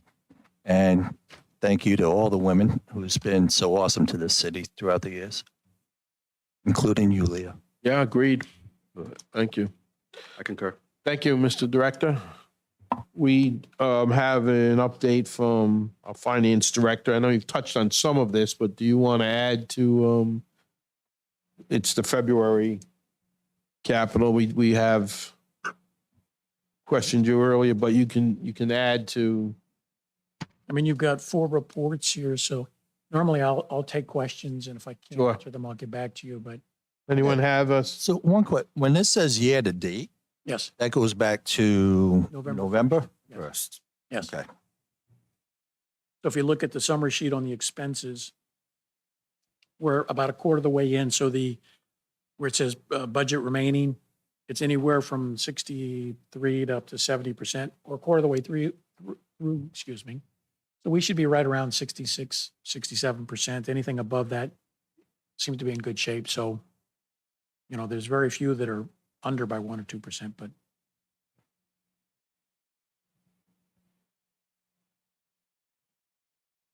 And this got purchase professional services for the city council, line 5,300. What did we spend 33,000 on? I believe a lot of that could be the audit, Okay, because the audit's been moved under you, okay, and there could be some legal expenses. Those were the 2 that I recall. okay. Is there a way we can get an itemized list of I what can came get out you of our that. budget? For next meeting or email? Of what is in that line item? Yeah, yeah. So what exactly was that 33,000 we spent? It's fine if it was the audit and stuff. I'd just like to know the dollar amount of what was spent. Okay, I can give you a breakdown of who we sent that Thank you. $33,000 to. And we haven't mailed anything, Leah? The- So, Postage generally just goes through a lot of your supplies, just Gotcha. go through the clerk's office, because we just Okay. mail everything out kind of at the same time, and each department gets charged. okay. And we just put everything in the same mail bucket in the clerk. And we are in the red under public celebrations. So we budgeted 3,200. We've already spent 5,800 on public celebrations. I do believe there's some money in the revenue that offsets that. Right, but what public That celebration? might have been an That was the inauguration. inauguration. Okay. How does that fall under our budget? It was an agreement that was made. Well, we were inaugurated. We're part of it. The school department kicked in a I little. think it was split. Yeah. Yeah, we paid Correct. part, they paid. Okay. And I think the school gave, I want to say $800 or $1,000. Yeah. So that would be on the revenue side. So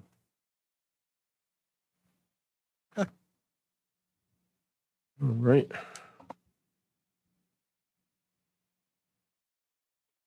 Any other questions of Mr. Moore at this time? I do not have any. Great. Okay. Thank you, sir. thank you. Though Frank was hitting a calculator. You had like that. The next item, reports of other city officials, report of the Assistant City Solicitor, the Claims Committee report. There were 5 votes in executive session. All were unanimous. Thank you, Mr. Solicitor. And these abatements and such things. Next item, review, discussion, and final ratification of the collective bargaining agreement between the firefighter local 850 and the city of East Providence effective 11/1/2022 through October 31st of 2025. Thank you. What we had today in executive session, which was one of the votes, was the approval of the final contract. This is was the contract that had been originally approved. Thank you. By the preceding council, the tentative agreement was already in place. This was just the addition of the tentative agreement language into the contract body itself. So relative formality, but we did take care of that. Thank you.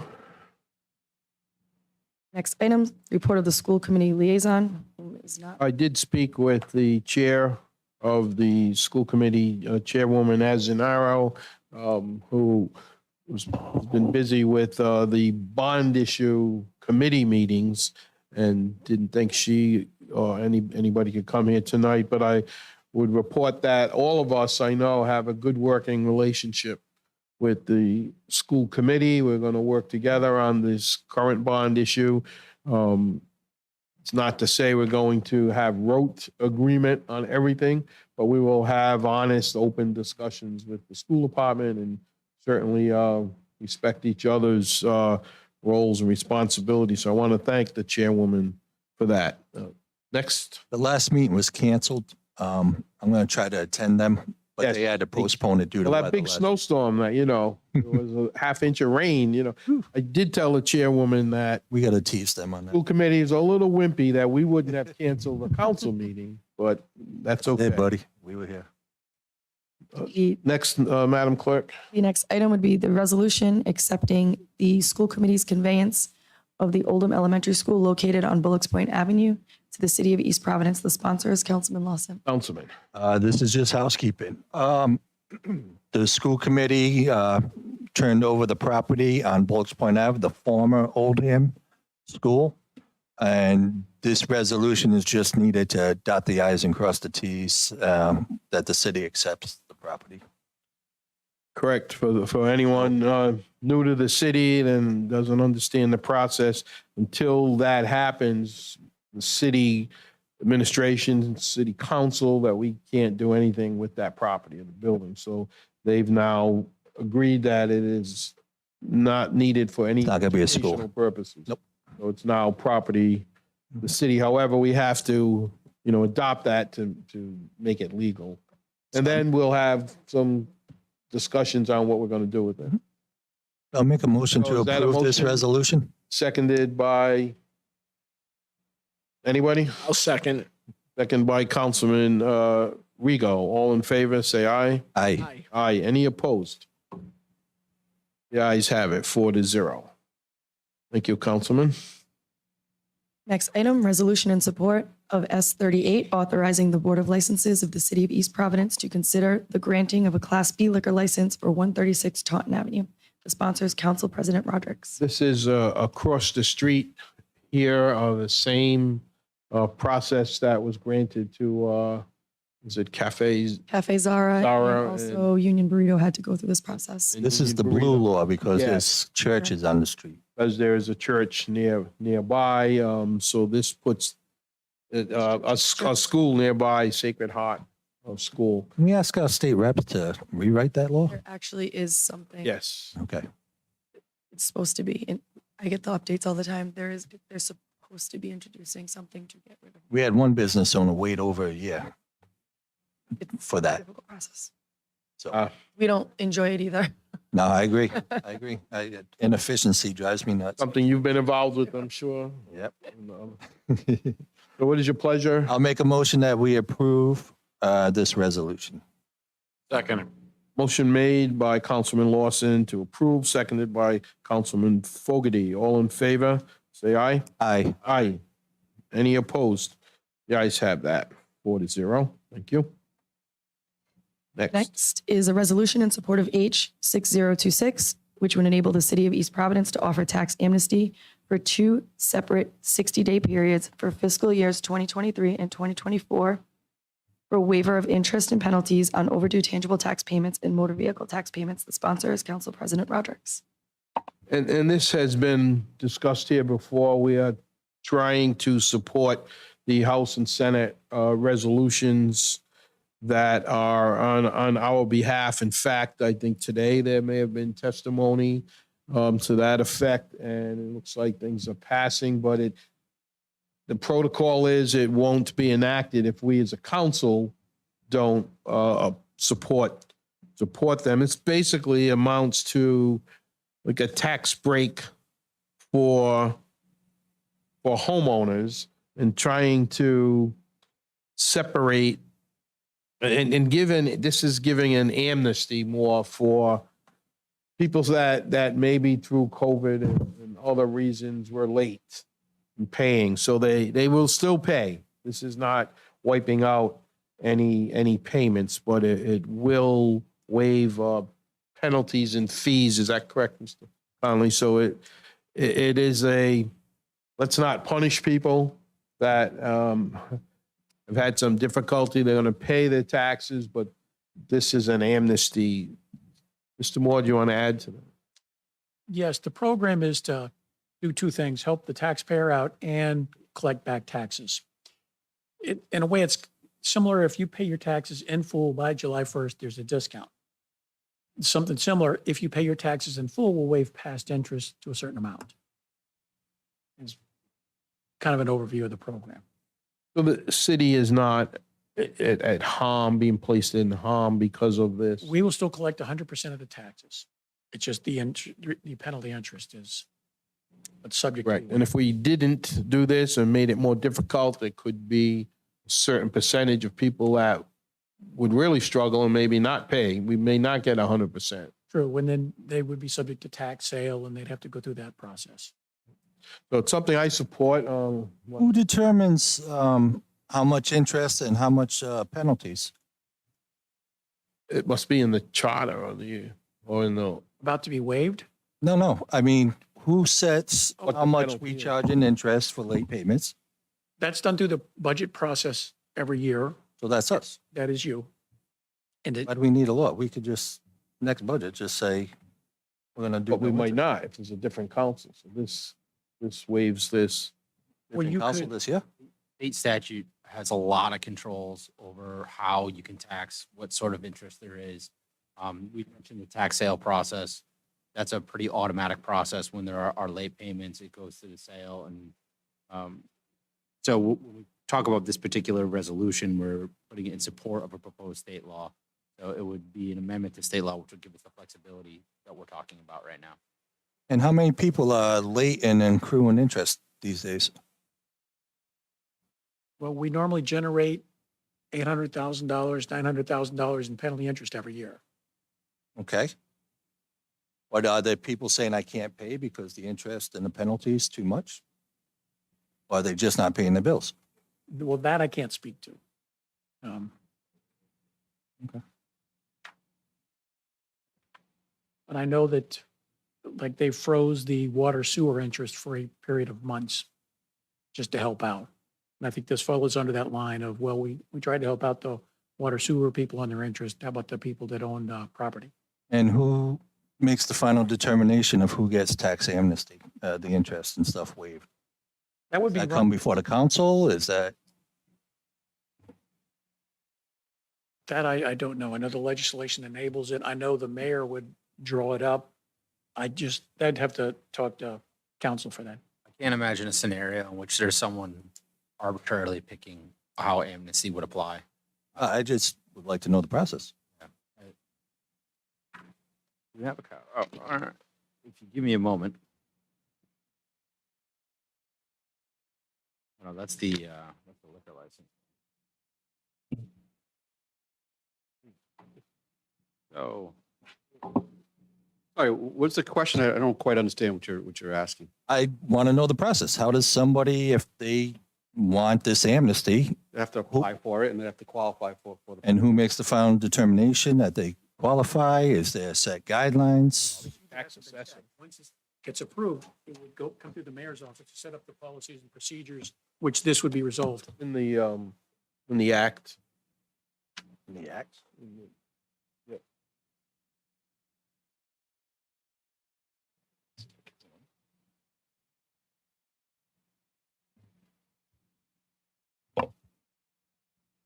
Now, is this the one that was held for further study? Isn't there two tonight and one was held for further study?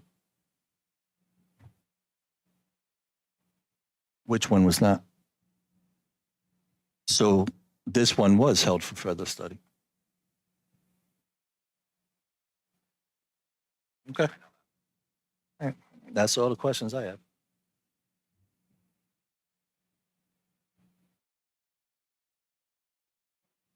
We're on right now is just talking about tangible taxes and motor vehicle payments. it's the amnesty. Amnesty. The amnesty one, yeah. Did we get a motion on this yet? I have forgotten. No motion yet. Sorry, Okay. no motion yet. Unless there are other questions, comments, is there a motion to approve? No, this is not the property. Yeah, this has nothing to do with the property. Next one. That's the next one. I'll make a motion to approve. Right here, where there's two separate. Yeah, there's two. We're on this. Well, you talked earlier about. All right, people- we're on this one though now. The next one, I made the mistake of. That's what I mean. Yeah, that's what I'm saying. I just wanted to clear it Yeah. up and Yeah, everything. it's not property tax. Okay, yeah, that's what My papers got out of order here. that's why I wanted to clarify Yeah, that we're right. on this one. Okay, yeah. So this is the amnesty waiver of interest and penalty. Motion by Councilman Fogarty to approve. Is there a second?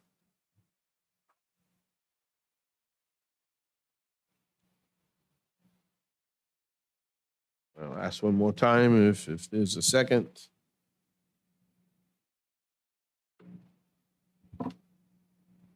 There's no second, the motion fails. Motion fails. I might, I can give up the chair and make the second. You can make a second from the chair's position. Okay, then I will second motion. There's a motion made and seconded. Could you please call a roll? Yes, sir. Councilman Fogarty, Aye. Councilman Lawson, Nay. Council Vice President Rego, Nay. Council President Rodrick. Aye. 2-2, the motion fails. Motion fails 2-2, so there will be no amnesty. The next is resolution that I believe Representative Kazarian in the House Yes. and Senator Lawson in the Senate have introduced to benefit the taxpayer. This will, my notes here and speaking with them, give us flexibility to really increase more fairness in how property taxes, it will divide. Right now, the law calls for one designation. This will allow the city to look at residential, commercial, tangible, to put more equity to the tax system as we know it. And basically, Mr. Solicitor, this will benefit homeowners. Most likely. So the other thing that worth noting is earlier this evening around 5:30 or 6 o'clock, the Senate subcommittee did have a hearing on this. And it was represented by the senator that there was an expectation that the council was going to give a favorable recommendation on this resolution. the general rule of thumb, as the president mentioned, the General Assembly doesn't usually pass something that controls or impacts an act that's specifically to East Providence without the East Providence Council sending a resolution in support. A little bit more of the nitty gritty on this particular piece of legislation is if you think about a revaluation year, your tangibles, they depreciate in value year over year. Your commercial property and residential property may usually appreciate year over year, but usually at different rates. So if you have a scenario in which residential property goes up 50%, commercial property goes up 25%, and tangible property depreciates, but your levy percentage changes all of them equally, you have a scenario where the homeowner is kind of getting crushed. You know, the commercial property owner is doing okay, and the tangible taxpayer is seeing a break. So And this is only applies in East Providence. almost every community has its own sort of system to have a little bit more flexibility, more variable, kind of more nozzles you can twist. East Providence is relatively unique in its inflexibility compared to other How the hell we get this place? Seriously. I can't speak to that, but I can speak to the fact that, if you take a look at what we did this past year, everyone knows that property values changed pretty dramatically over the course of the last couple of years. This scenario would allow the tax assessor and this council through its budget abilities to adjust. We're decoupling them. So we can raise the residential one thing, commercial another, tangible another. Now, this says only during a reevaluation year. Tangibles is every year. Yep. The commercial versus residential is only during a reval year. Okay. The reason for that is the significant changes in value only occur in reval years. So this will support them decoupling with that bill. Okay, I'll make a motion to pass. I second the motion. Motion to approve by Councilman Lawson, seconded by Councilman Rigo. All in favor, say aye. Aye. Aye. Any opposed? The ayes have it, 4-0. Thank you.